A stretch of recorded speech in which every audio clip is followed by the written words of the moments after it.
There is a growing problem when it comes to the supply of medications for patients with ADHD, and in this episode I'm going to cover exactly why we've got to this situation, what is happening around it, and how as a patient, a practice or a specialist team involved, you can prevent this from being more of an issue for those patients already as we tech enhance your primary care and learning. I'm Dr. Gandalf from eGP Learning, and I'm also a GP in Nottingham, and this issue around the supply of ADHD medications is unfortunately a growing problem. In the past few months there's definitely been some supply issues, but we've just been told that in the coming weeks and months there's going to be significant problems with the supply of these medications, to the point where practitioners have been told not to start new patients on these medications because of the level of supply challenges there are going to be heading towards December and possibly afterwards. This clearly is going to cause a problem for many of those patients waiting for medications to help ease their symptoms, or potentially their parents and guardians for those patients as well. And I'm going to cover the key things you need to know if you are already on these medications about how you can try and manage those problems as best as possible,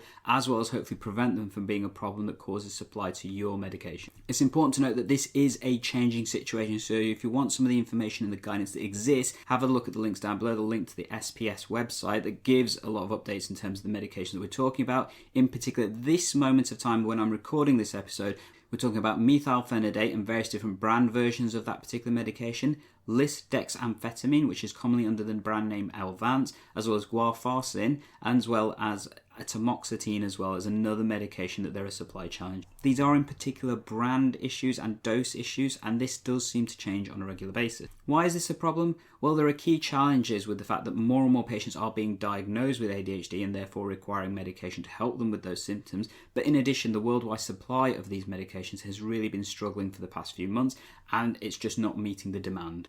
Additionally, for patients in the UK, it's important to recognise that many of these medications are considered controlled drugs, so the prescribing regulations around them are very strict and stringent, similar to those of things like morphine and other medications in that category. And also they are considered what's called shared care drugs. So these are medications started by a specialist, often prescribed by a GP practice in combination with the two, and it's important to recognise that any changes to those prescriptions need to be authorised by both parties involved. So that does mean that you can't just get a quick switch to another type of medication, because that's not what the requirements are. And if that was to be the case, unfortunately they may be returned back to the specialist to prescribe on their behalf instead under the shared care guidance. This clearly is not a manageable situation for everybody involved, so we're going to talk about how you can mitigate some of those problems, both as a practice and as a patient right now. From a practice perspective, a couple of quick things that you can do. Firstly, I would definitely recommend checking your local prescribing guidance in terms of advice of what you're having from your area teams. If not, you can check the SPS website, which has more national information available on it.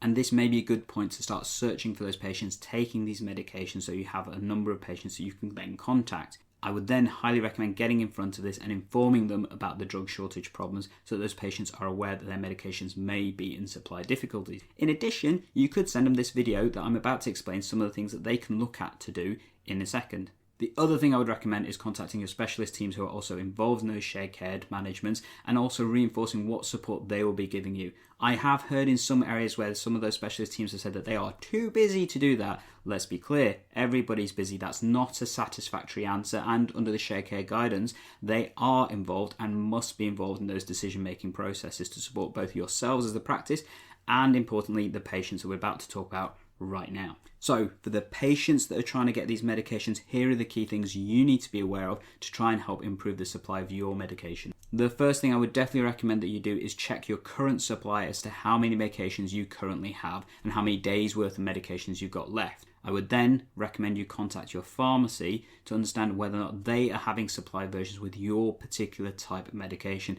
It is likely that this list will continue to change over the coming weeks, and therefore as a result of that, it may be different day by day. If your local pharmacy has identified that they have problems with supplying that particular type of medication, it would then be really ideal for you to speak with them about what they can do. Alternatively, maybe that you have to take your prescription to another pharmacy. Now, in England in particular, we have electronic prescriptions, and therefore as a result of that, they may need to return those prescriptions back up to what's called the spine, which is the central database where all these prescriptions are kept. So then that prescription will be taken from another pharmacy of your choice who may have supply of your medication. As I mentioned earlier, quick switches of dose doses and stuff may not be possible because of the fact these are controlled drugs. And in addition, brand changes, so for example methylphenidate comes in various different brands, are not often possible because of the bioavailability of those medications being different in some situations. This will need to go back either to the practice or specialist teams for their advice on what to do.